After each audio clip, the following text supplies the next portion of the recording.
DraftSociety.com presents a Premier League Draft Fantasy Podcast. Welcome to the Key Pass Collective, your exclusive source for the information, analysis, and advice you need to dominate your fantasy leagues. Come on in. We've been expecting you.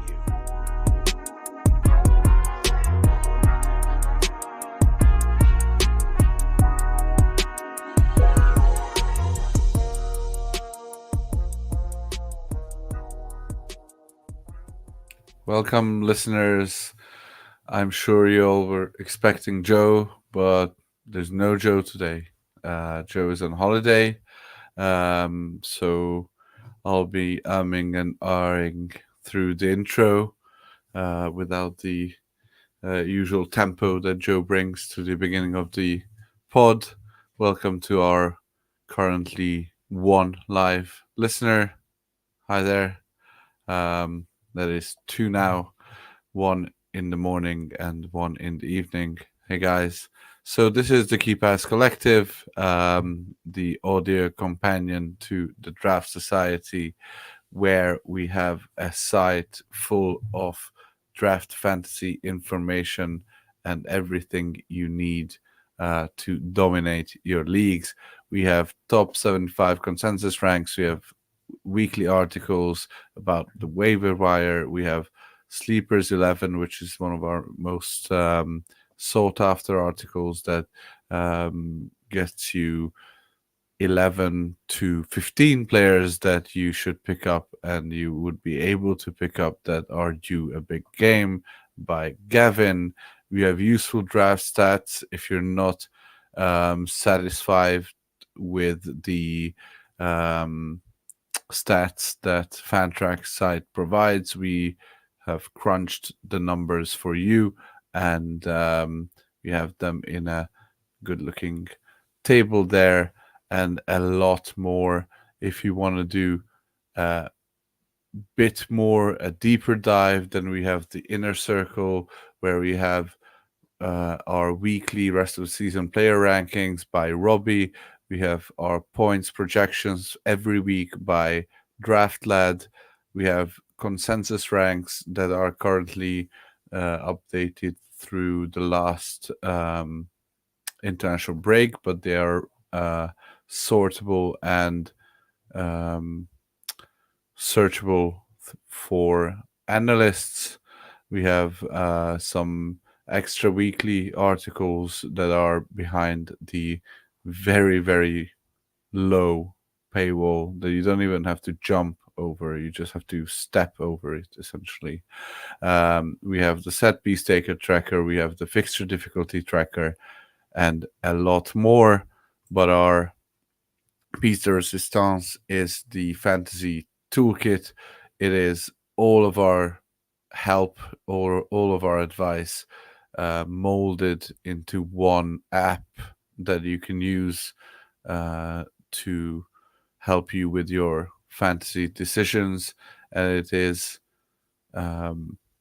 streamlined to your league, your team, so it will give you your best 11, your best pickups for rest of the season value or for the next game week, and you can evaluate trades.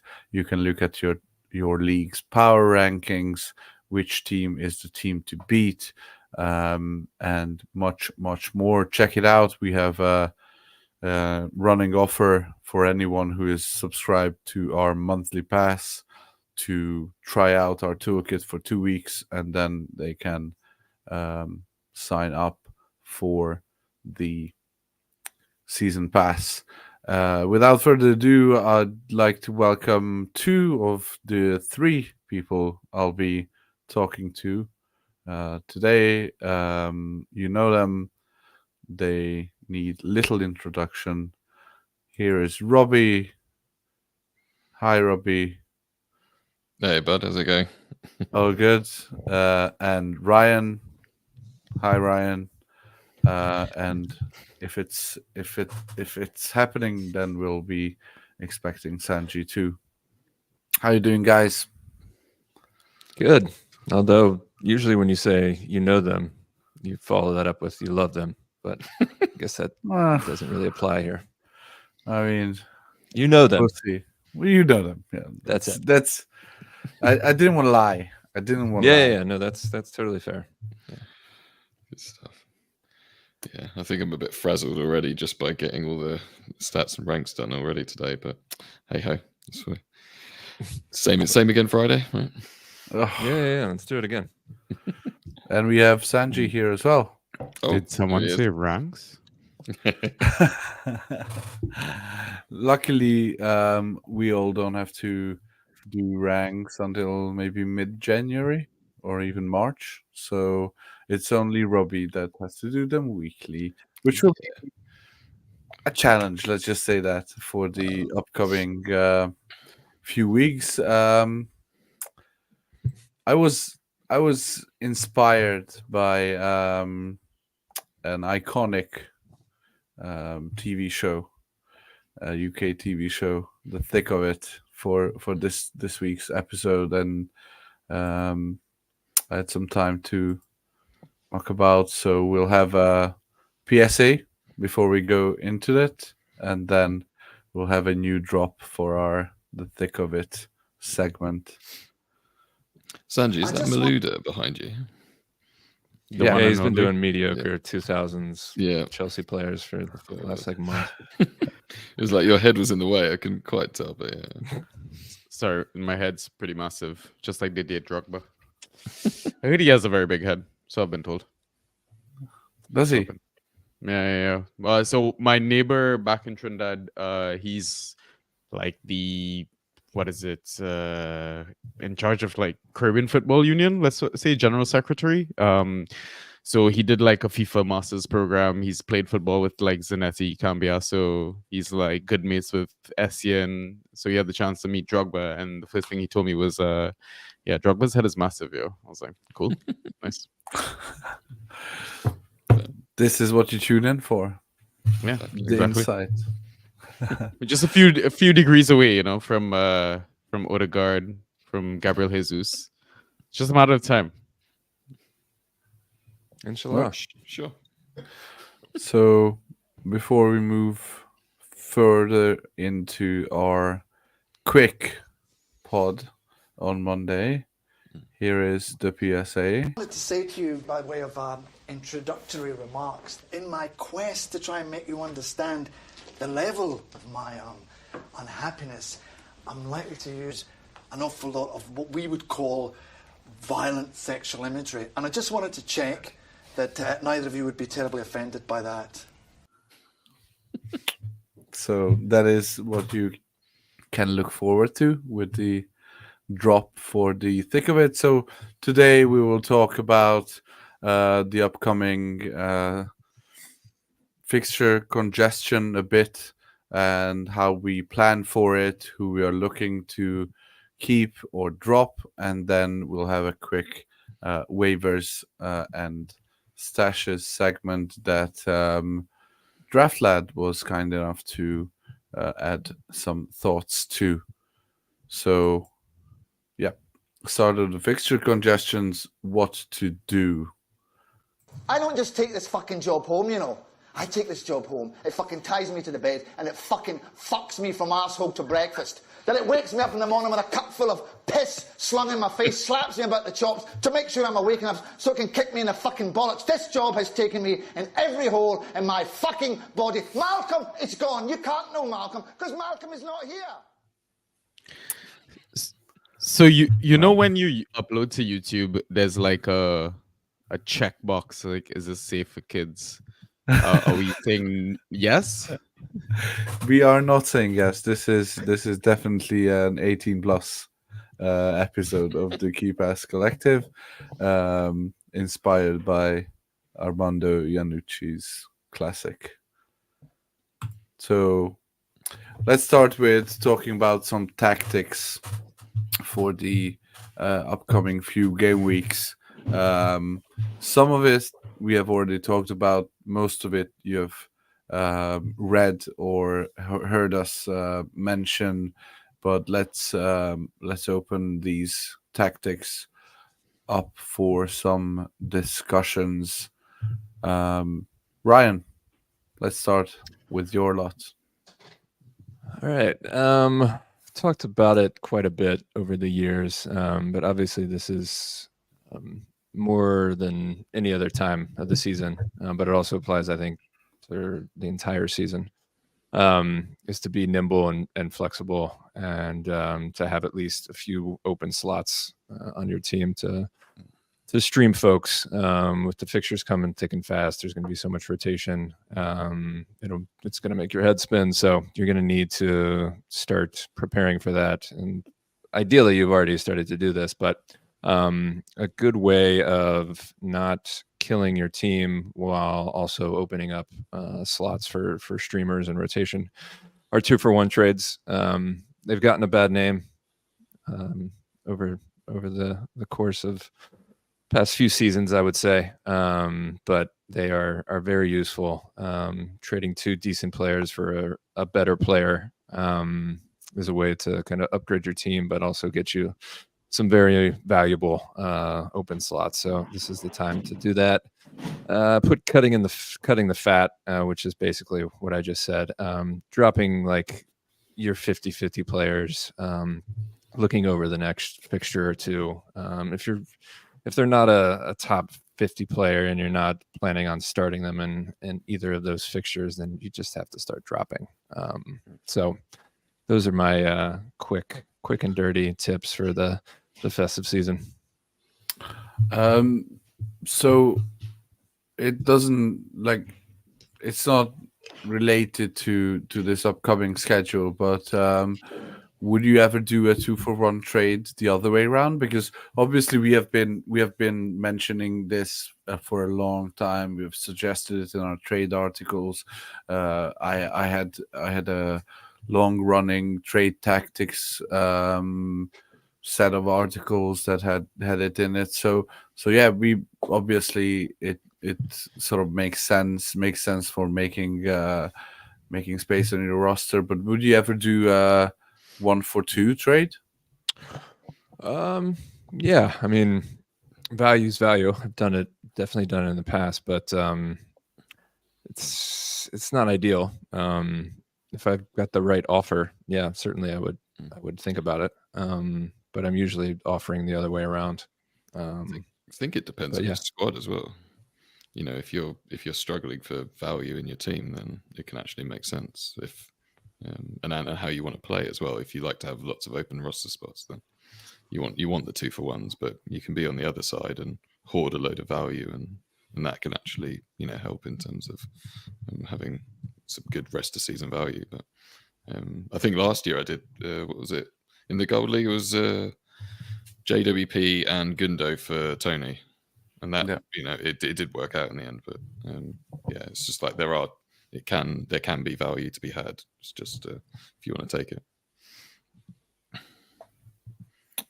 Yeah. But the point Robbie raised about what type of player you are is actually one that we don't talk about enough, I think. So we mentioned it a bit when we talked about draft strategies in the summer, but haven't since. And as all 4 of us and anyone essentially who appears on this pod, whether it be Gavin, Joe, or any of our guests, are all very active players who love to use the waiver wire and the free agency to boost their team's short-term value. Our tactics, or the tactics that we suggest, are in line with those kind of types of managers. So if you know yourself to be more patient, less fidgety, and less active manager, then stacking your team up with players who definitely start would actually make a lot of sense, right? Yeah, for sure. And I think, personally, for me, having young kids, I'm not first on getting the streamers as the lineups come out these days, most of the time. So actually having some more secure players who I know are going to start is actually, for me, like a more valuable thing. So like going for players like a JWP or, Tony in the past, for example, I've seen as more valuable for me. So Robbie, what are your tactics for the upcoming set of fixtures? Yeah, well, I think you guys had covered the sort of the main points really. So I thought I'd go out and sort of a bit more on a limb, and if you want to really think about things at a slightly higher level, is we've got a couple of game weeks and then a period coming up where there'll be quite a few players who will be unavailable. So for game week 18, we've got City and Brentford blanking. And then obviously a little bit later on after game week 20, we're going to have AFCON and the Asian Cup, where players could miss up to 4 game weeks, potentially more if there's a bit of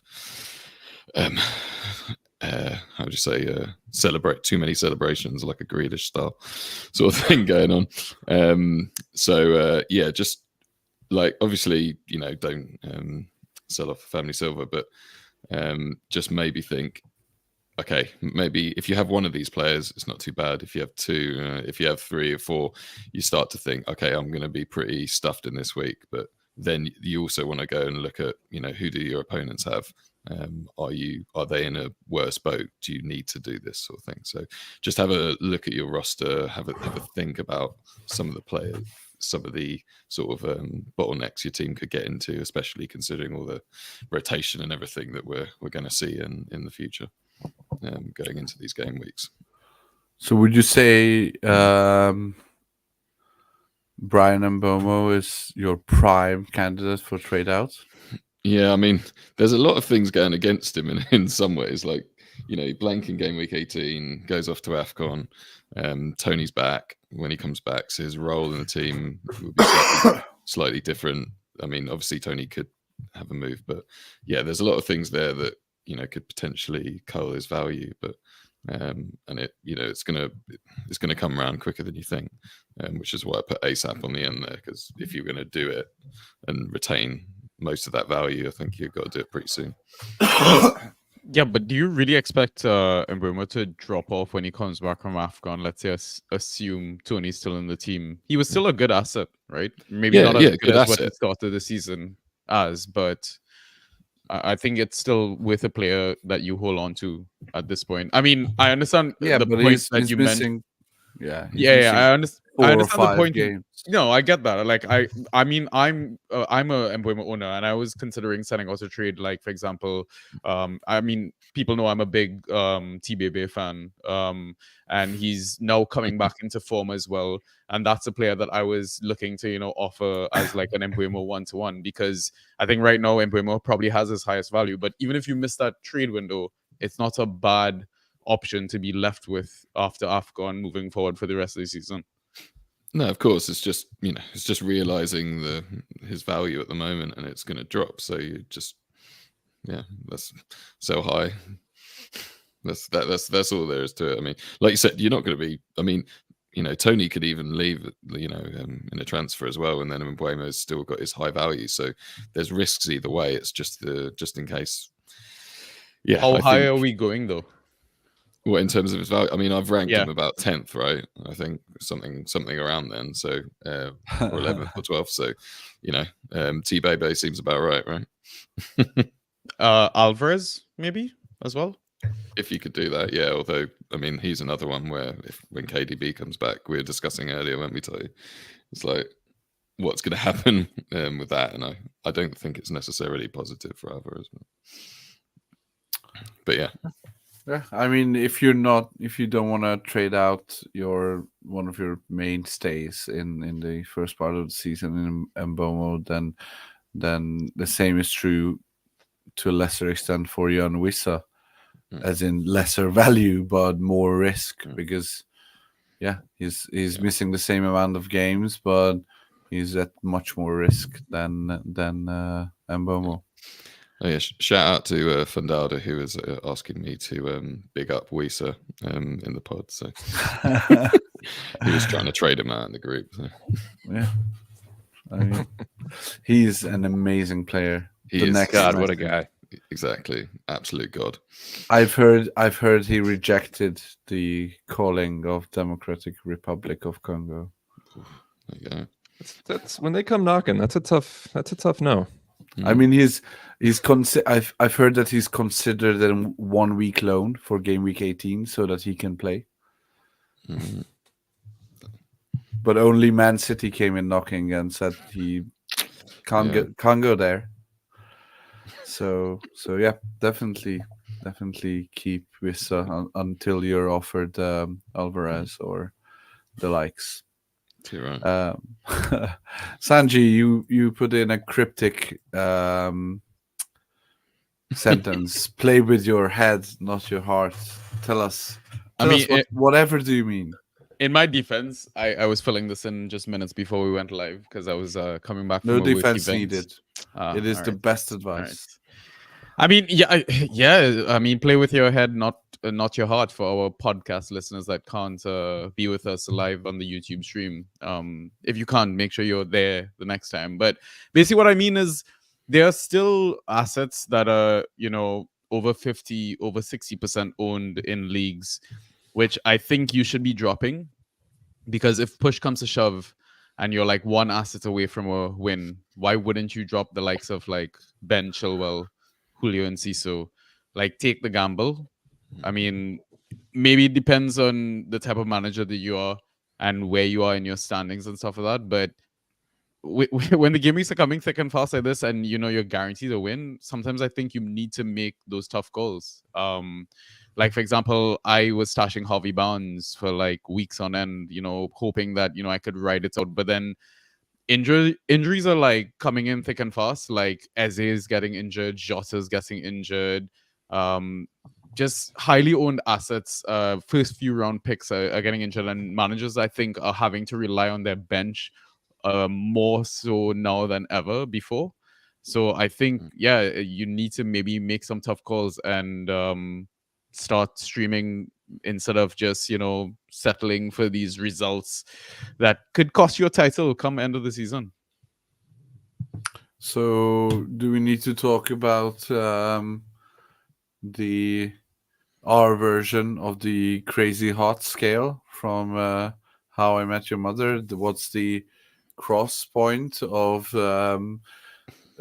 potential value and length of injury? When are you dropping these players? I seem to recall that we had talked about this a few times already this season. Obviously, we are seeing a big uptick in soft tissue injuries this season, so that might be the reason, and it's affecting our beloved fantasy assets who are potentially being dropped. So who, out of the ones that you mentioned, Sanji, like, would you drop Jota? No, just because, again, I think you also have to evaluate the injuries, right? That's why I dropped, I think, Harvey Barnes, because he's been out for so long. Like the Jota one, when I saw it happen, it was like a hamstring injury, and typically hamstrings shouldn't take that long. Plus the team that he plays for as well. I mean, KDB's is a hamstring injury, isn't it? Yeah, but I mean, how often does Jota get injured compared to KDB? Like, KDB has been known for getting injured, I think, almost every season now for the last few seasons. Jota, I mean, Robbie, correct me if I'm wrong. How often does Jota actually get injured? Every season, quite regularly, to be honest. A lot. No, I don't. Yeah, I don't remember like, him for being like lengthy layoffs or whatever. Not like 6 months or anything, but he has he's had quite a lot of month or twos off. Yeah, quite he has regularly. Like. He has a month or two off every season. Okay, 8-man league, I would probably drop Jota. 10-man, pushing it. 12 for sure not. Yeah, essentially 8-man league, you're dropping everyone, right? Yeah. everyone who is longer than a month or so, or 2 months maybe. Essentially, the issue is that in the next month we're gonna play 2 months worth of matches. So if someone's missing, like now, we've read that Eze is back on grass, or he's trying to get integrated back into team training or something like that. But before, like 2 or 3 days ago, it was said that Eze is out for 4 weeks, which usually, if there's a cup game in there, it could mean just 3 games missing. This time around, that means you're missing 7 games. So there's definitely an issue that comes to the forefront this time of year.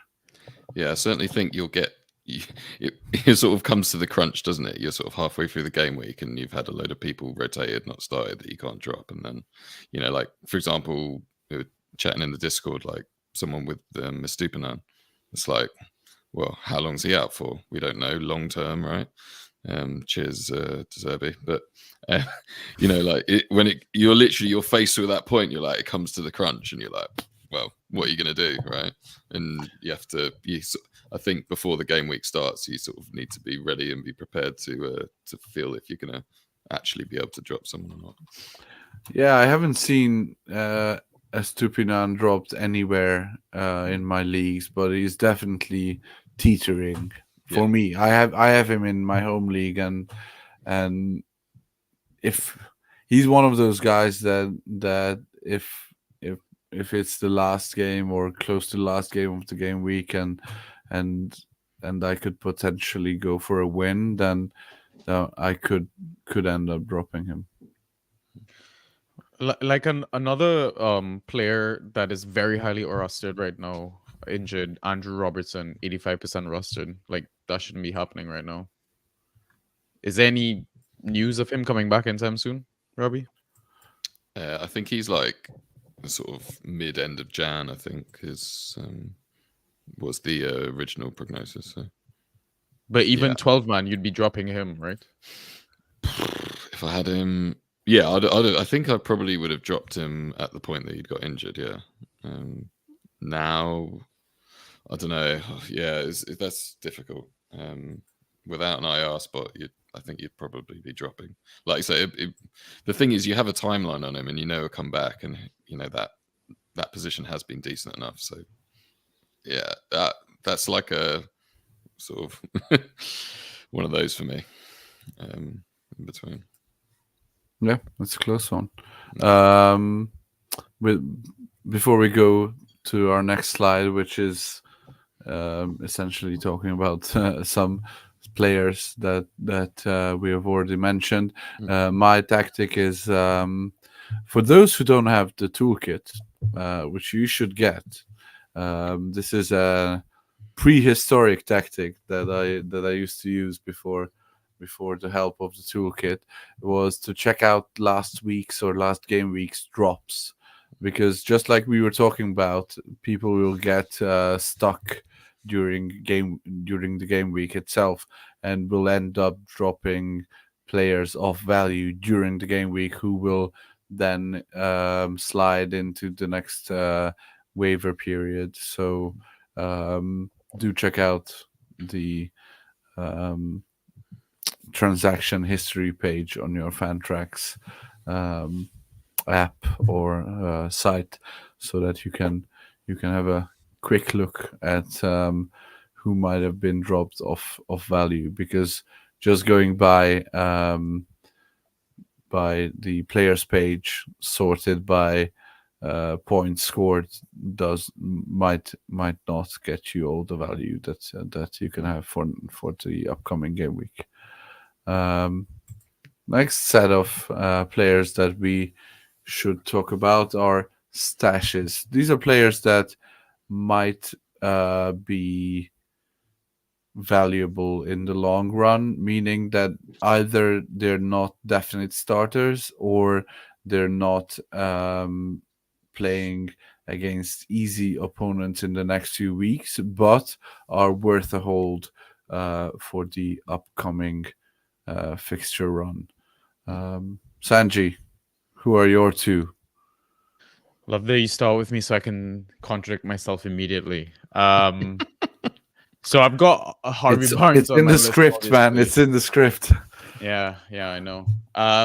So I mean, listen. For me, I was in a situation where I had 4 injured players and Ivan Toney. Harvey Barnes was one of them, so I chose to drop him because I thought everyone else would come back sooner or had higher value than him, because I'm also in that league like an Eze owner, Jota owner as well. So I had to make a tough call. But I mean, I grabbed him for a reason, because even though Newcastle has had so many players injured, somehow they're still able to maintain their identity. I mean, I think their home form is stronger than their away form.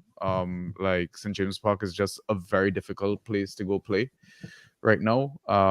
But if you can, if you're blessed with a deep squad and you can afford to stash a player, I think you should eye Harvey Barnes, because you would want a piece of that Newcastle attack if you can get one. I mean, might be hard to displace Anthony Gordon, but the way injuries are popping up, who knows what could happen to any player at any moment right now. But on a more realistic note, the other player I have listed is Neil Maupay or Maupay. And Buemo going off to injury, off to AFCON. Like, I'm like jinxing all the players, but Vissa possibly going as well. I mean, doubts are on Tony now. Maupay is, last few interviews or whatever, he's saying he's happy, he's back home, back at the club that loves him, the fans that loves him, and he's starting to get the attacking returns for Brentford. He's probably not going to be starting every single game like we've written about in the waiver wire articles, because it might be, tactical, matchup dependent, opponent dependent. But I think he's a very useful player to own in any roster right now. Be it maybe like, I'd say even possibly as a forward 2, but more realistically a forward 3. I don't know. I just feel like all the doubts that managers or fantasy football managers in any format would have had about Neil Maupay, like he was frustrating, I want to say, in the previous clubs that he's played for, but I just feel like he's going to score more of his chances this season with Brentford. For that run of games where they don't have, there's probably 3 or 4 maybe games when they don't have Mbeumo or Visa or Tony, probably right before AFCON. I mean, do they have any other forwards? I don't see anybody else other than the Maupay with Sade out, and I guess you could put Ayer, big fella, up there. KLP. I think that's the only. I think Joe's gonna pop up. I think that's his cue. Yeah. What about this? Brewster will start again, won't We don't have to. We can't say Brewster 3 times, because then Joe appears. Candyman. Yeah. What about this new kid, Yarmolyuk, that's kind of popped up? I know he's like listed as a midfielder in our game, and he's probably an asset we're going to mention later on, but he looks quite promising. I don't know if they maybe try and gamble with him in a more forward position as well. Yep. Could be. I think they will end up playing sort of 3 forward set type with Maupay up front and KLP and someone else. Damsgaard. Yeah. I was gonna say for that 1.5 games that he is not injured, I think they will try to slot him in. I have no idea where Sade is in terms of recovery. If he's close, then he's definitely one who will feature as well. Josh De Silva was another one, but I don't know what he's Palinda like out for a while. Yeah, Palinda. He could. Or what about Damsgaard? Yeah. All of those could feature. None of those you want, essentially. So yeah, it looks like the Brentford bandwagon is losing steam, and everyone's trying to get off at this juncture. We'll see. We'll see what happens there. But yeah, Mopai is definitely getting more and more nailed, and surprisingly, he's getting a few ghosts there, isn't he? I don't know if you've checked, Ryan, for your article set, but he's I've boycotted that dude for years. You know that. That's fair. That's fair. But like, I picked him up in a league and played him this weekend, and it did feel like it's not the usual 9 points with a goal type situation that he was at Everton and Brighton. So you played him against me, didn't you? I did. Yeah, I was just looking it up. It's like, well, it's only 4 starts, but 7.3 ghost points per start. So that's, for a forward, that's pretty good. Yeah, he's usually in the 4s. Yeah, or the minuses. Yeah. So the classic 9 or 10 with a goal. Yeah. We'll see what he does to get back into Ryan's good graces. Ryan, who are your lot? God, it pains me because my wounds are still pretty fresh from this past weekend with McBurney seeing red. But I think that's an opportunity. He'll probably be dropped by a fair amount of people. And he's just going to get the one game. And with Wilder coming back, is that confirmed? I think so. I don't know if it's official, but all indications look like he's coming back. I know that it's confirmed that Heckenbottom's been sacked. So I think that Wilder's coming back, and I think he'll revert to McBurney up top, and we all know that he can ghost because of aerials, and they have to score at some point. So he's somebody that I'm disappointed with, but I'm holding despite his shenanigans. Kenny Tete made a return this past game week, scored a jammy goal, but he's proven over the years that he can ghost, and Fulham have a good set of fixtures coming up. So he's somebody that I might think about stashing for the festive season. And I'm going to keep rolling with Bournemouth. They got a lot of different assets that are performing. I like Kluivert. I watched that game against Villa. Kluivert. Kluivert. S'il vous plaît. I think he's passing the eye test. He's getting dangerous positions. Should have had 6.5, but they had a yellow, which obviously isn't great. But he balled out the previous week, and I think in good fixtures, he's a high end streamer. So he's somebody I'm looking to keep and roll out. I think Sinistera is going to have to get a start or two over the festive season. Semenyo has been a great pickup. Christie every other game week is dropping double digits. Lewis Cook is cooking. Even my Kirk boy is my boy got an assist. That's Chef Lewis to you, by the way. Yeah, he's looking good. So Bournemouth, man, I'm high on Bournemouth. So yeah, they're the team that I think has the most streamers that you can pick up and plug in over the festive season. So that's it. Yeah. What about you, Robbie? Who do you have for stashes? Yeah, well, I got in late on this one, obviously. Yeah, so Dubravka's one that I think a lot of people like. You'll have to get him this waiver run if you want him, but certainly with the run that Newcastle have coming up over the festive schedule, if we're calling it that, then yeah, he's definitely one you want to pick up. I've put in 2 teams there. I was just going to put defense, to be honest, because let's face it, that's where all of their streamers really come from. But Wolves and Chelsea are basically top of our fixture fixture difficulty tracker for the next 6 game weeks, up to game week 20 over the schedule. So if you can, over the course of that, pick up any of their streamers. So obviously, sorry, Totti stealing your Badiashile, but yeah, any of the guys. I mean, obviously, Cucurella was previously suspended the last game week, so he'll be available again. And yeah, and then even for Wolves, like the centre backs in good fixtures haven't been doing too badly. So yeah, it sort of feels like it flip flops a little bit between Kilman and Dawson about who gets the aerials. So it's quite hard to predict, but. You know, if in the world of streaming defenders and variants, it's one that you can certainly have a go on.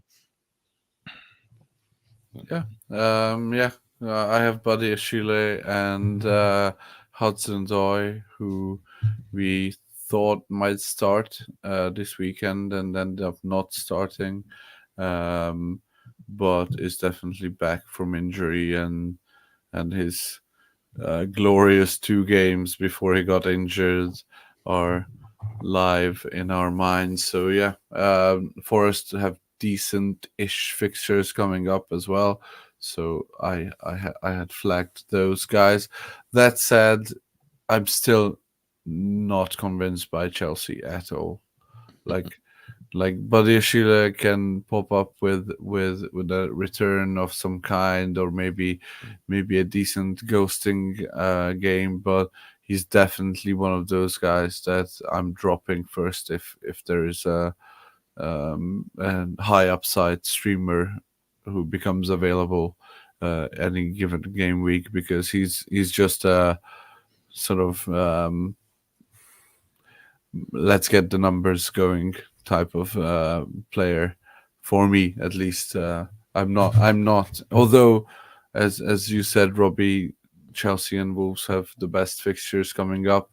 I still don't think that they are likely to keep a lot of clean sheets, either of those teams, but Chelsea especially. Well, they'll be kept busy though, won't they? That's fair. 110 million Moises Caicedo not doing his job.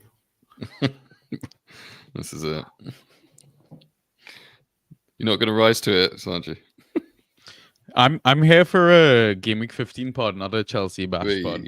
So fair. I refuse. Let's move on to players we would drop. So these are players that we would drop. Was our game week dependent on a streamer at a certain point in the game week?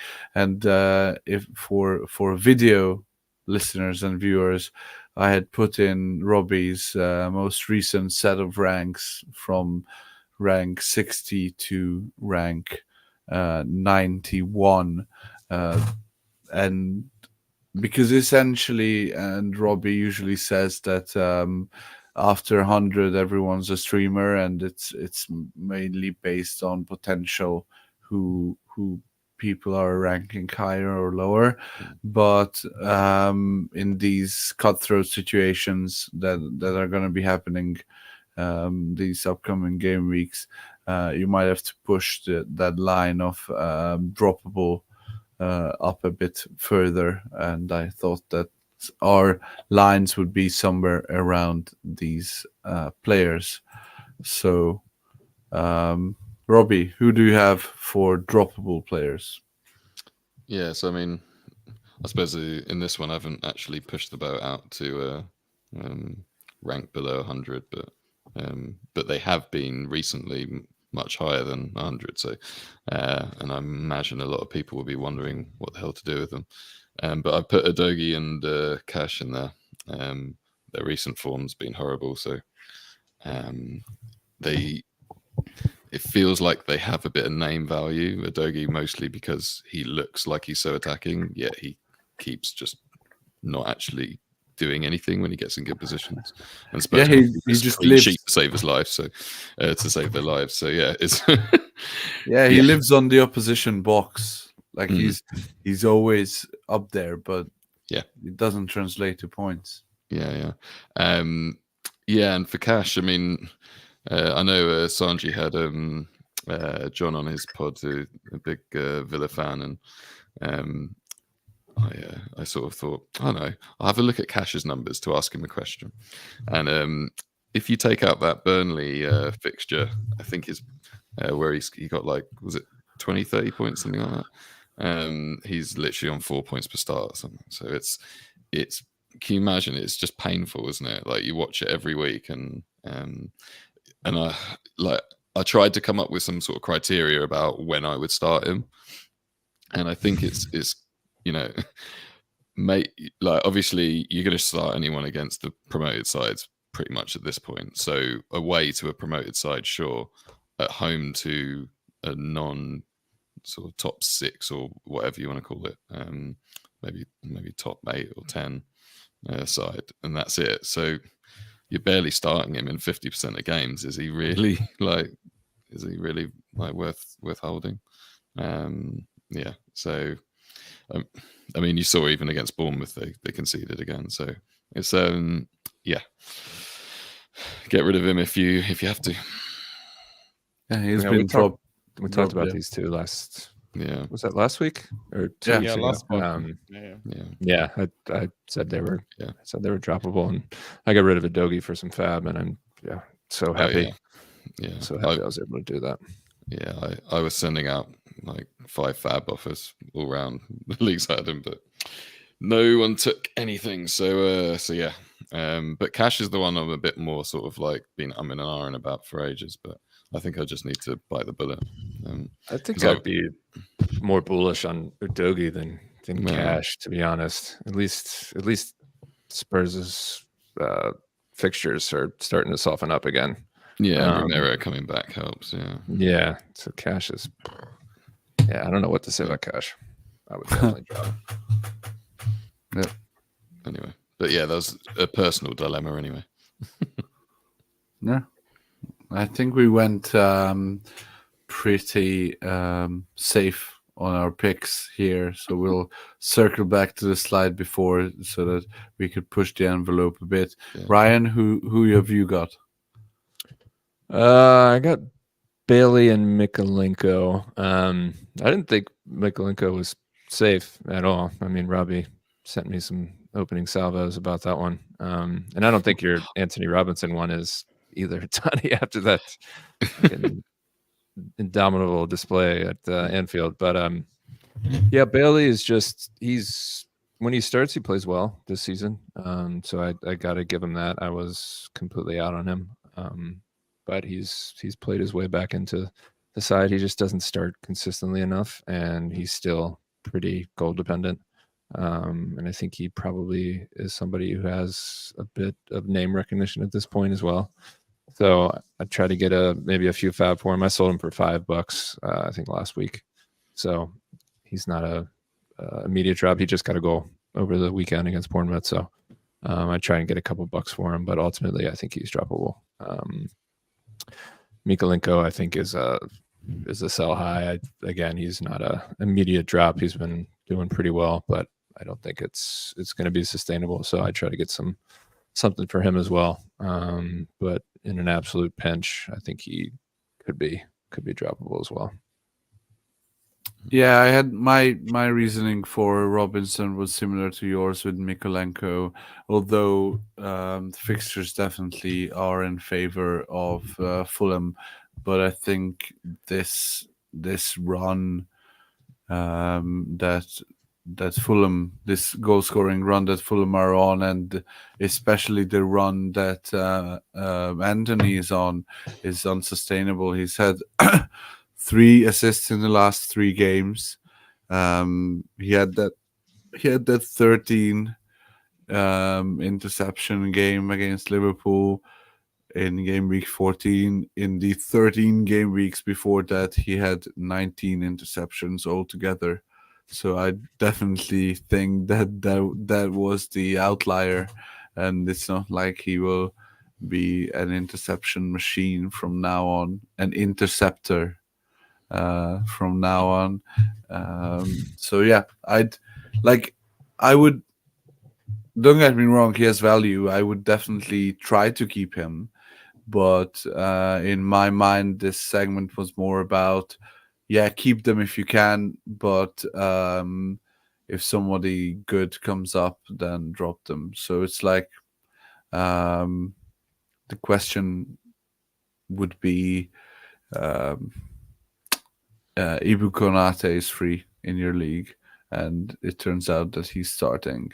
Would you drop Mikolenko or Robinson to pick up Konate, who's playing Sheffield United?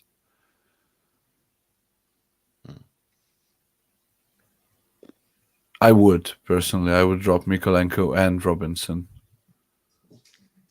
I don't think I'd drop Robinson. Fulham have nice fixtures. So Yeah, Mikolenko's maybe.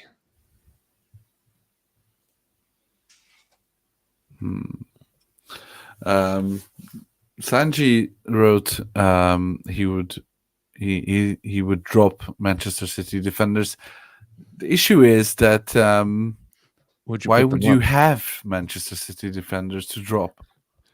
So if I look at the rostership percentages, we're not just talking about big three leagues. Akanji 96%, 95%, Kyle Walker 94%, Nathan Ake 86%, Ruben Diaz 86%. So it's not me. It's these people that listen to our pod.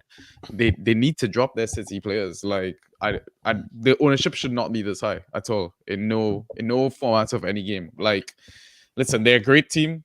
XGC might say one thing, but they're conceding goals and they're not scoring points. I wanted to ask one thing though, because I don't think we need to spend a lot of time convincing people not to play Man City defenders. I wanted to ask Ryan something about Bailey, because it's something that we discussed on like Banter Pod as well, is that now with the heavy rotation, amounts of injuries and stuff, do you not think there's certain scenarios where if a manager's forced to start a player that's on the bench, maybe take that gamble? Because I came up against a João Pedro this week and I lost my Gameweek because of that. I'll just keep João Pedro in my lineup permanently now. Yeah, but that's the thing, is like, which players do you think you can gamble at this point of the season? Because all players should be coming off the bench, getting a certain amount of minutes. And I think the form that Bailey's on, he kind of slips into that category a little bit for me, if I'm like pushed into that corner of, starting a bench player. Ryan, you're muted.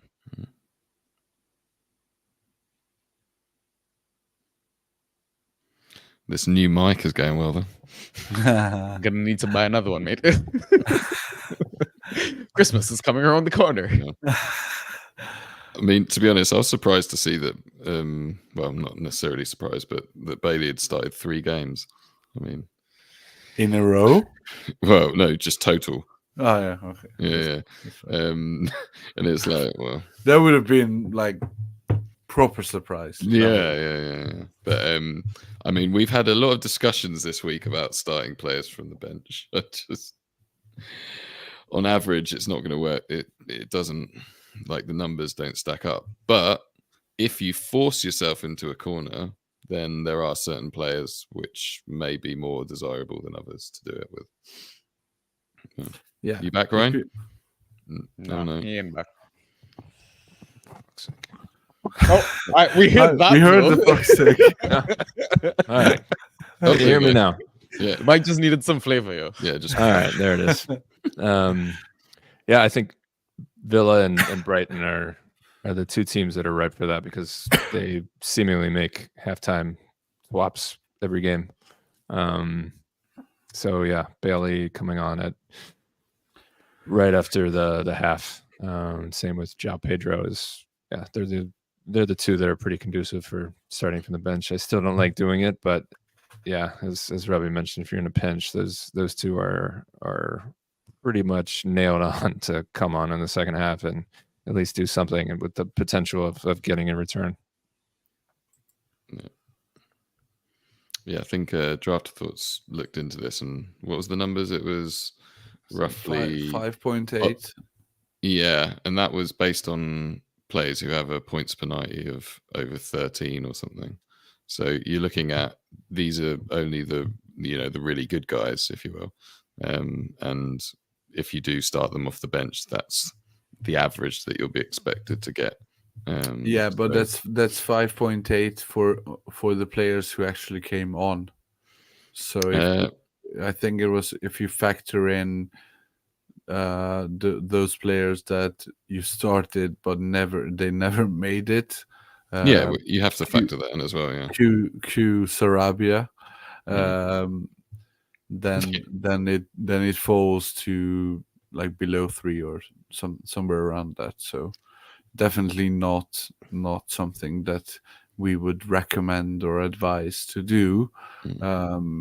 That said, it has yielded some results in certain outlying situations this season, so people will feel that they have gamed the system somehow by finding out or figuring out that Emery and De Zerbi play these guys off the bench and then they score. So if you feel that way, then good on you, and tell us the lottery numbers and win your league. But otherwise, look for high upside streamers and trust the system. So just to circle back to these ranks for a bit longer, I had 3 players that I wanted to ask you guys about. One was a player that we talked about, Willian. He has had, I think, 3 or 4 max double-digit returns, and otherwise it's 2s and 3s and 4s and 5s. They have a good fixture list coming up, but we're talking about situations where you're stuck and he's not starting. Would you drop Willian if you're stuck and he's not starting? Yes. Robbie? Yeah, I think so. Probably, yeah. Yeah, he's that's getting around to the limit, isn't it? Yeah, that's what I thought. So for me, Doughty is in a similar situation. The sets picture has muddled a bit at Luton with Barkley and Townsend. He missed the game last weekend, so he's definitely someone I want to keep an eye on and maybe flag for a quick drop if I see a very good upside streamer. He's one I've been trying to tack on to for one of those 2-for-1 trades that I talked about earlier. Yeah, just one of those guys that like you'd like to ideally hold on to him, but at the end of the day, given his form and his knocks, he's technically droppable. So these are the guys that you want to add to the 2-for-1. I mean, I'd add though that it's quite hard to come by like even just half decent mids this year. So for mids, I think about it a little bit more. Willian and other forwards, they're sort of 10 a penny. Out of curiosity, Robbie, do you know by heart where forward 1 Jordan Ayew sits in your rankings? Oh God, it's probably I think about 120 or something. Oh, literally, it's bang on 120. There you go. So it's definitely droppable for all of you. Yeah. I mean, yeah, 7.8 points per start this year. Yeah. 8.4 in terms of form, but yeah, it's just not enough really. Depends on your other options though. Again, Totty, doesn't it? If he's your forward 1. I mean, if I drop him and pick up Mopai, then he's going to be my forward 1. So apples and oranges, I guess. Let's go to our Game Week 15 streamers to wrap up this mini episode of the KBC. Sanji, bring us your 4 Game Week 15 streamers and tell us something about them. Yeah, so I hate to suggest an asset versus my boys from Burnley. After their, massive 5-0 win against 10-man Sheffield United. Yes, I was reminded they were down by 1. But I think a possible punt is Matt Doherty. Around this time of the season when fixtures come thick and fast, there's a chance that, players that don't start games often will get a chance. And I know like Doherty doesn't have a history of good scores this season, but the one game I guess you could pick out is I think he scored around 15.25 versus Bournemouth. And eye test alone, from all the highlights and everything I've seen, he keeps popping up in the box. Like if it's at the end of a cross or a pass, or like I just feel like there's a good opportunity he could get a goal sometime this season. And I think, listen, if he gets a start and he's playing against a team like Burnley who can't stop conceding other than playing against Sheffield United, yeah, I think take that punt. You could get returns at both ends of the pitch. And if it's a home game for Wolves as well, I always like backing home teams as well. And listen, if he doesn't start, it's the first game of the entire game week. It's an easy drop from there, right? So there's no real risk in that sense. So you're dropping like what, 0 to 1 fab on him? 1 fab most. Then Yes. Sorry, go ahead. Yeah, sorry. Yeah, that's definitely a home game. That was a typo Yeah. from me. Yeah. Yeah. Essentially, what you're streaming Doherty for is the aerials.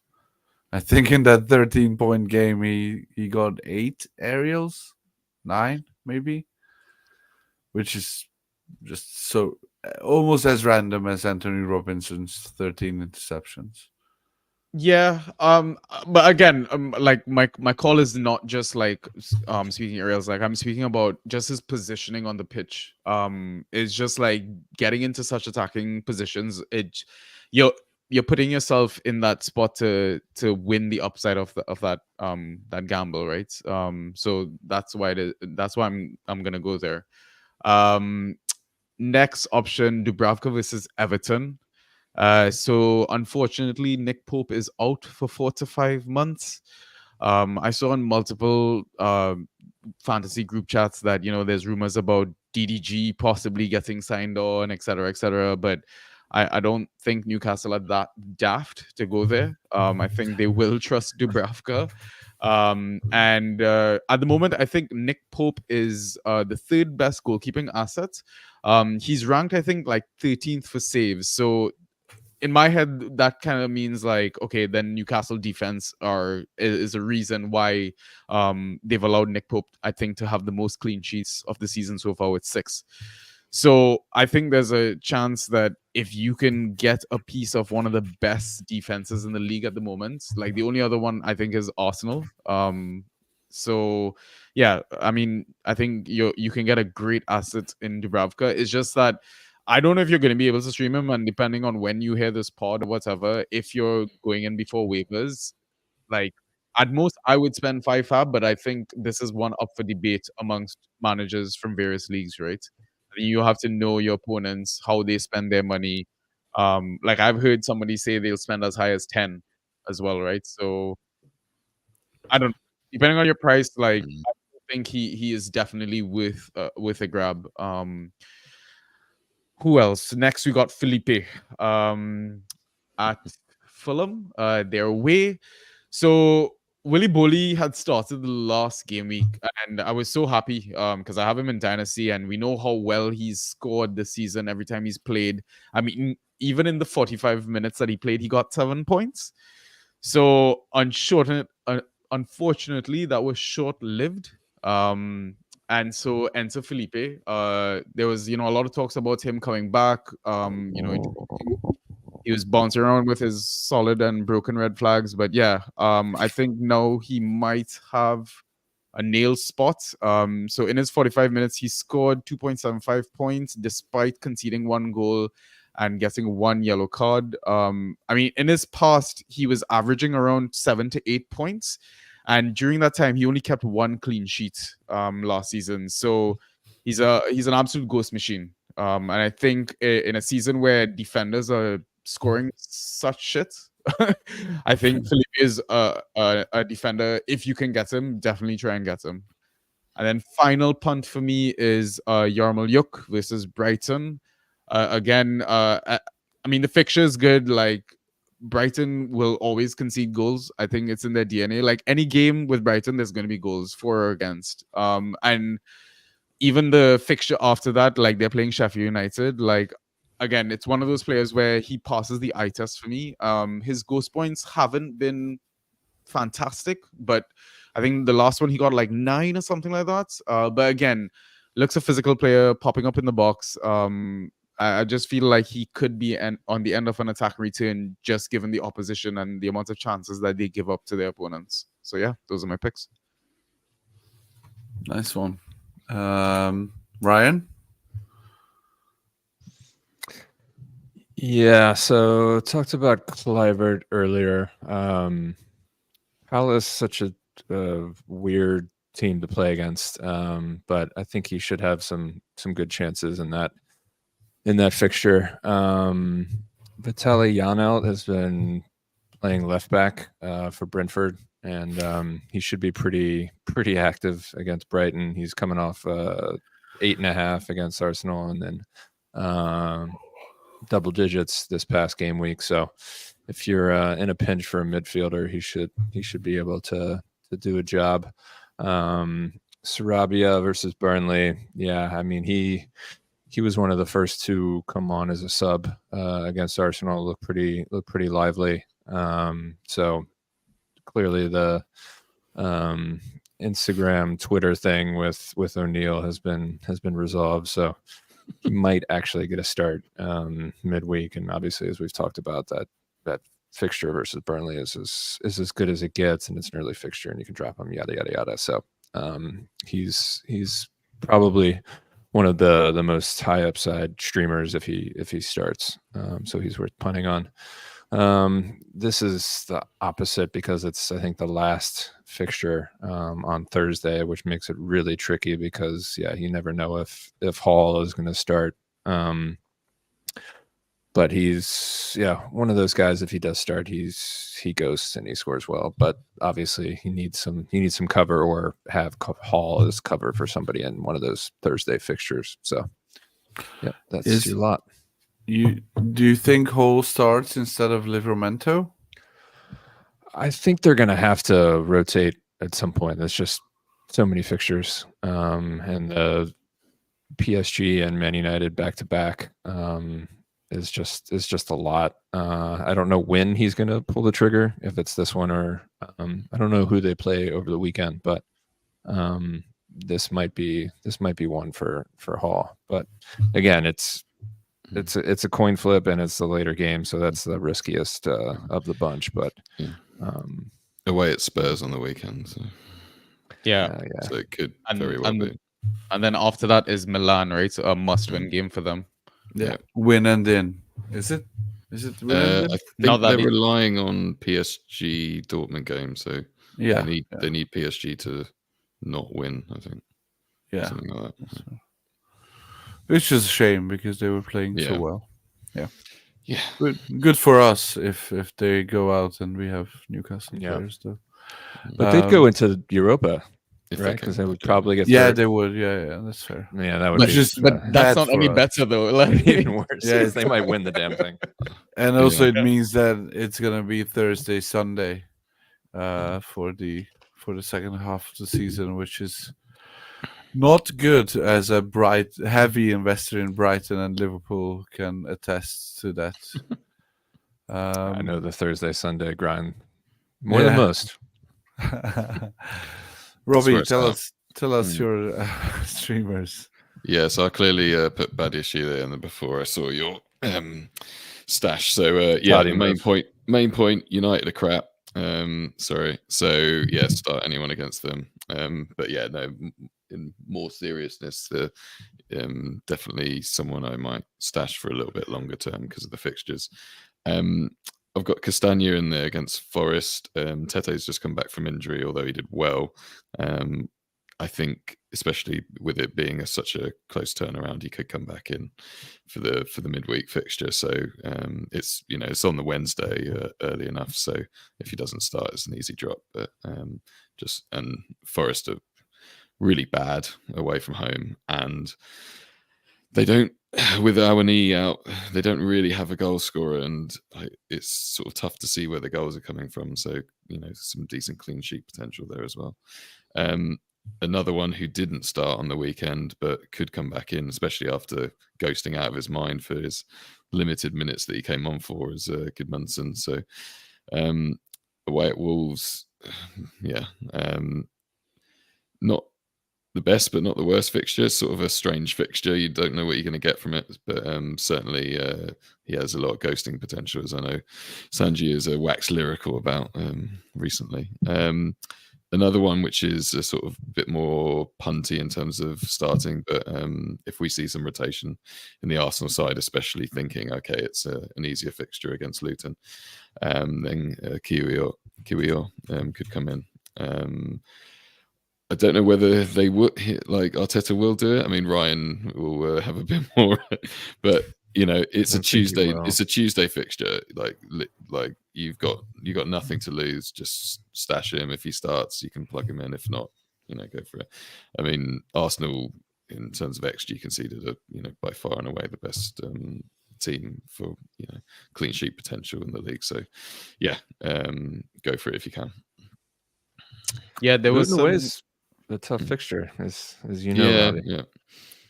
Well, indeed, yeah.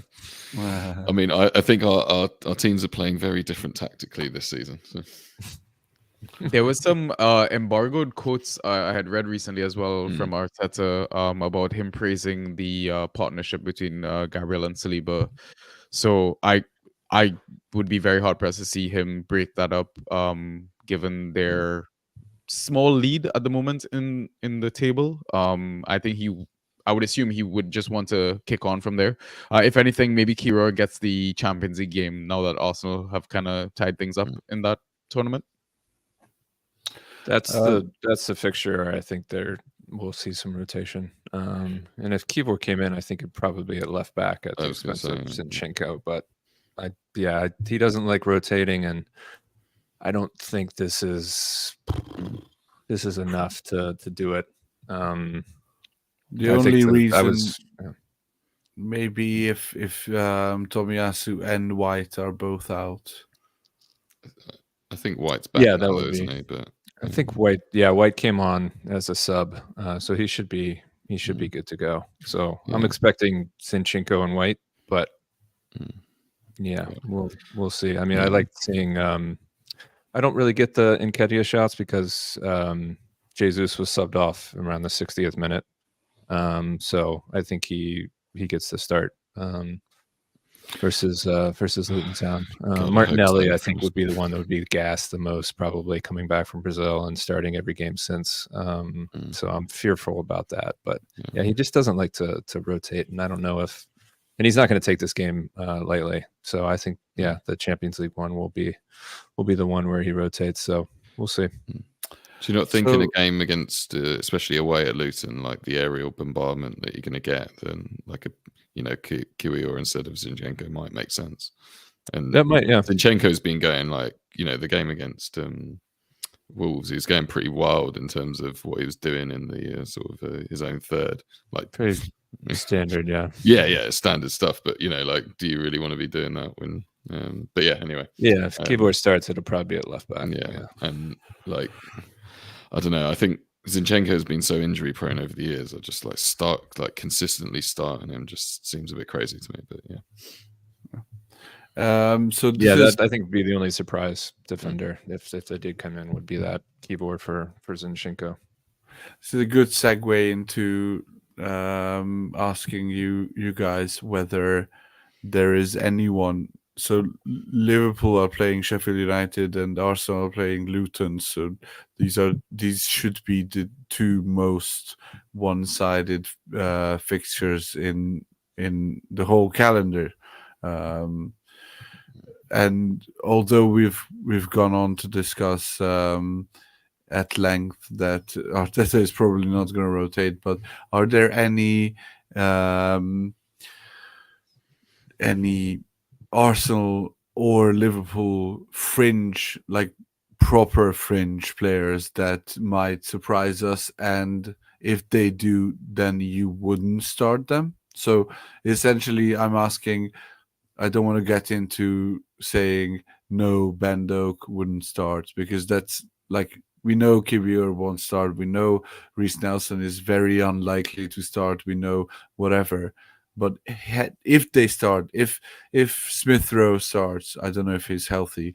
If Reece Nelson starts, if Wari or what's he called starts, if Ben Doak starts, if Harvey Elliott starts, these are the guys that I'm asking.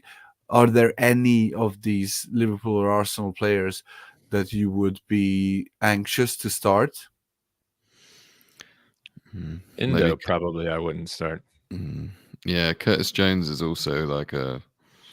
guy. Yeah. 20 points or 1.5. Like, yeah. But it's Sheffield United, though. Like, everyone scores against them. Yeah, he'd find a way not to, obviously. Welcome, Evan. So Kwanzaa, Kiwior, Nelson, Doak, and Elliott all starts. ITK. So the question was, are there any you wouldn't start? Yeah, it would be Curtis Jones for me. Curtis Jones. I just don't. I don't think I could do it. Endo for sure. I'll go with Obviously, Jorginho. He's been Jorginho several times. Oh, Jorginho, I'm definitely starting. Come on, man, Chelsea legend. and on El penalties, Neni. come on, El man. Neni. He's not. Isn't he? No, not when Odegaard or Saka's off the field. Yeah. Or like to give them away. Kai Havertz. But that's what I'm saying. Like he's sharing the. Or yeah, penalty King with Kai. Christmas, right? King Kai, the penalty machine. Yeah. Kai would be. I think there's so many other good forwards, and I've been burned so many times. I would really It's think Luton, about man. You know, there was Yeah. like a glisten in your eye, like you were thinking about it for a second there. Dude, right? I said, And then this is and the last then straw the versus shadow Burnley, just went, and he got like 3.5, and I said, that's it. It's the fixture doesn't matter. He's this year's Willock, isn't he? He is, yeah, he is. Although I heard Willock is supposed to be back before Christmas. Yeah. Which I was surprised about, because they made it seem like it was a huge injury in training or whatever. I thought he was going to be gone for I the dropped rest him. of the season. Yeah, me too. Yeah, but he's still like, even if it's a couple of weeks, that's like 5 games or something, isn't it? Yeah. I'm not picking him up, but just saying for his family. Yeah. Okay. So essentially, the defensive midfielders we still wouldn't start, and Kai Havertz. I have 2 because Robbie didn't check my list before jumping on. Shit. Sorry, man. So I thought I had. You've definitely changed that. So Joe Gomez is, I think, likely to come in for Tsimikas this midweek, and Jeffrey Schlupp, if he starts against Bournemouth, I would go back to the path well trodden on the Crystal Palace sort of roster. I'm not excited about Schlupp, but he's definitely someone when I'm in a pinch to see who I want to pick up. I'd expect him to have more minutes than the likes of Lallana and Buonanotte and those types of players. Yeah, it's a good question about Brighton streamers midweek. Obviously, we got Buonanotte and Lallana, who scored pretty well over the weekend, but don't know who would be a surprise start midweek. I can't imagine Buonanotte starting 2 in a row. Yeah, I think it's gonna be Mitoma, JP, finally. I don't know, man. I just don't know. It's like, how many starts has Pedro had? It's like, I think like 4 or 4. something. Yeah, 3 or 4, I think. Yeah. He hasn't started in the last 2 months. I don't think. Yeah. Doesn't matter. Yeah, He's still 4. Doesn't points off matter. the bench. Doesn't Yeah. matter. Doesn't matter. Doesn't Points matter. per 90 of 15.1. There you go. That's what scoring 2 in 45 does to you. And then a points per start of 6.9. So, yeah. Europa League legend. Yeah. But yeah, he's on pen. So Yeah, and we have a set of punts from Evan, whoever he is. So we've talked about Sarabia, but also we have Sasha Kalajic, who might sneak a start. It might be rotation, but I doubt it. And Ketia, we talked about him. KLP against Brighton, we talked about him. Sinistera, we still believe, we still hope that he finally gets a Bournemouth start. JP. The Bournemouth JP, exactly. Divock Origi against Fulham. That is a left field Evan. punt. Who this Evan guy thinks he is. It's a 60-yard punt. Putting these types of players in our dock willy-nilly is beyond me. But I mean, you're talking about a Liverpool legend here, Tossie. I mean, I would start him, but I doubt he makes the squad. He's chilling with Dennis beside the It's a pool menace. in the Bournemouth sun. So Elliot and Doak, we've already talked about them. I doubt Doak starts. Why would Doak start? I mean, it's just rest. Or Salah rest. Salah rests. Salah never rests. Salah can rest when he's dead. But these two, the next two are interesting. Oscar Bob, who might start at left wing because Doku came off with a niggle and Grealish is suspended. I doubt he does, but if he does, he's gonna be up there with one of the most high upside streamers in all the land. Sergio Gomez, I highly doubt that. I like him. Whenever I've seen him play, I think he's a good player. I have no idea what he's done or why he's not starting, or why he's not even getting minutes.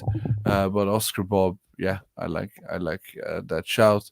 Broya, Madueke for Chelsea. I think I'd start both if they were in the lineup. Wouldn't drop anyone of value to get them in. Hall, it was on Ryan's list, I believe. And Ben Rama versus Spurs, I'd be apprehensive about starting Ben Rama. I think he's burned me one too many times. Plus, he won't start, and it's a late game. Yeah, it's just the minutes thing as well, isn't it? Like, will he get pulled at half time and things like that? There's only 3 names from your list that I'd go with, though, personally. Yeah, these are punts, right? Yeah, these are the ones that no one expects. Let's assume all of these guys fall to you, right? That's what I'm saying. Right. So we're assuming you have the pick of the bunch. All of these players are starting. You're not starting them? I mean, there's only 3 that I want to start. Sinistera, Hall, and Bob. I'd start Doak. I'd start Sarabia, I'd start Eddie, I'd start Sinistera, I'd start Bob and Hall, yeah. I'd start Doak as well. Yeah. I don't know enough about Doak to comment on that, but I mean, trust us. Start Doak. All right. If you say so, you don't need to do any scouting. That's why you're here. Manager bounce. Yeah, I mean that is a thing, eh? Like, I mean, Sheffield United still haven't actually announced that they've sacked Hacking Bottom. So yeah, the no manager bounce. The no manager bounce. That's the coveted interim manager bounce. Yeah. Yeah. So I think that's what United need, isn't it?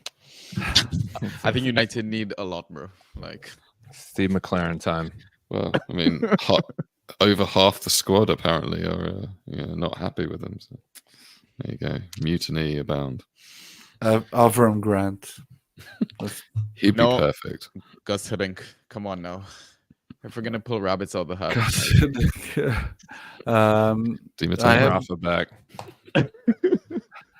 I have a few questions from the chat that we should finish with. This is from Draft Alchemy. Shaw plus Hishan Huang for Tarkowski and Tavernier. I think we've discussed this in the chat with him already, but we are all on the Tarkowski side, right? Yeah, I think it's pretty Yeah. close, but I think you'd have to take that side. Yeah. What about making it a bit more controversial? Tarkowski versus Shaw rest of the season? Yeah, I think I go Shaw. I'm going Tark. Yeah, you're muted again, Ryan. Tarks has been lights out. Yeah, he's been so consistent in getting points that I can't go against him. Shaw is like when he gets going, and when Ten Hag is inevitably sacked. Then... all these ifs, That's buts, all and right. maybes. I'm quite literally trolling Draft Alchemy here because he's a United fan. So yeah, but no, I would actually go for Shaw. And we have There's too much upside. two relating to our discussions. Do we think Anthony's 13 interceptions is repeatable? No. No, seen it as it was a record like since they've Opta started like taking that like stats in 2001, right? Yeah. Nuts. So doubt he gets even close to that ever in his life.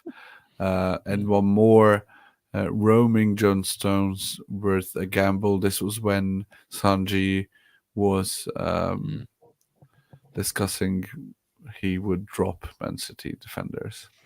Yeah, I mean, if you ever want to start a Man City defender, it's gonna be Stones probably or Ake, but I still wouldn't start any of them.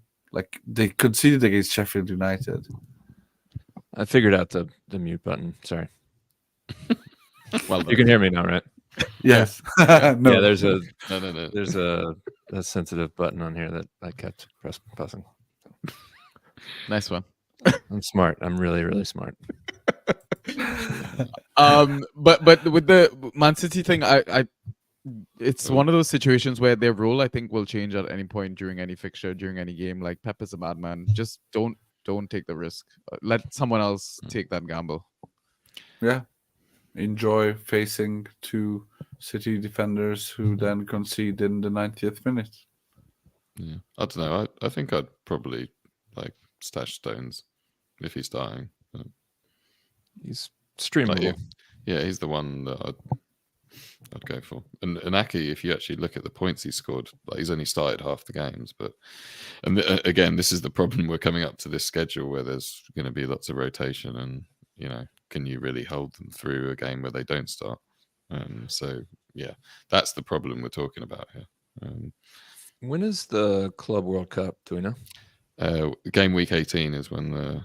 That's why they're blanking. Yeah, that's why they're blanking. That's the only game week that they miss because of it. Yeah, but it's going to be tight coming back. Yeah. So Oscar Bob time again. So I think Club World Cup goes from 12th of December until 22nd of December. I think City's first game is on the 19th of December. So yeah, but they it's a semi and a final, isn't it? Yeah, that's what I was going to say. They only play 2 games max, right? One last question we have from, I believe this is your dad. Just he's trolling you, Sanji. Would we start Salah from the bench? yes, he would be the only player I think that I would, one of the only ones that I would. But you would think that if they went up a couple, Klopp would say, we're good. He can this is the finally get risk a you rest, take, but he doesn't. That's He the doesn't. issue, He yeah. throws them on in Europa League games, right? That they're already sewn up, which doesn't make any sense. Yeah. If a player is that big, like that good of a player, they'll get brought on at some point, won't they? But I mean, it's still a gamble. But are you realistically gonna 30 minutes of Salah compared to, I don't know, 90 minutes of Norgard in a bad fixture or something? I don't know. I'd rather 45 minutes of JP than potential 30 minutes of Salah. There you go. I can't wait for JP to blank from the bench. It's going to be beautiful, isn't it? So I don't have any Brighton anywhere, I don't think. So it's quite funny watching people complain about it this season. I've had the fortune of having the Adingra Pedro cuff, and it's worked every single time. Have I started Pedro in 2 months? No, but I have the comfort of knowing that one of them will start. Yeah, and that's all I have 10 at the time. I am very much invested in Brighton, which hasn't been that good, but hopefully there's an uptick. The issue is I have Mitoma. Came through for us. Yeah, that's fair. I have Mitoma and Adingra in most leagues, which means that I'm gonna miss both of them for the respective continental competitions in January. And I can't drop either of them, and I probably can't trade. I want to say an African team, Ivory Coast. Yes. No shit. Actually, tell a lie. I do have. Maybe he doesn't play for Japan. Yeah. Oh, and also been fortunate enough to have March get injured, but yeah, I've had him in every league. Yeah. That's beautiful. But getting a Dingerins helps. So. And that is a good time to end. Any last words? Alleyways. Any last words from everyone before we go into our first midweek of the thick of it? No last words. Stream your way through the game week, right?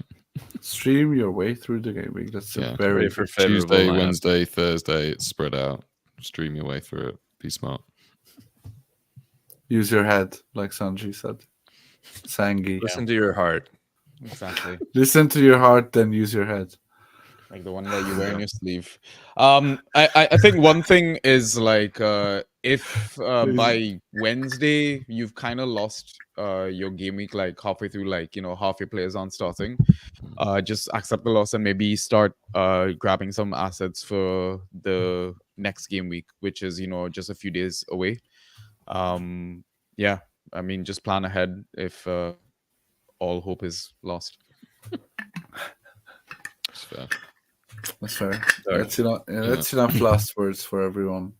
Thank you guys for listening. This will be up on Spotify tomorrow, which is today for those that are listening on Spotify. Are we doing a Friday pod? We could do, yeah. I'm available. You guys up for Friday pod? No idea. Depends. I don't know. Let me see how much beverages I consume. The more, the likelier. Yeah, we like drunk Sanjay.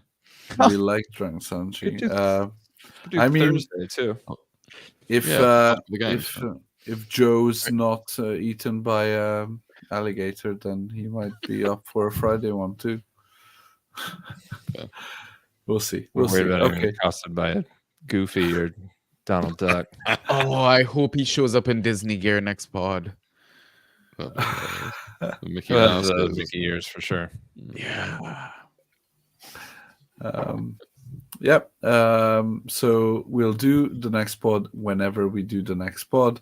We'll announce it on Twitter fashionably late. See you guys. Thank you for listening. Good luck in Game Week 15. Bye.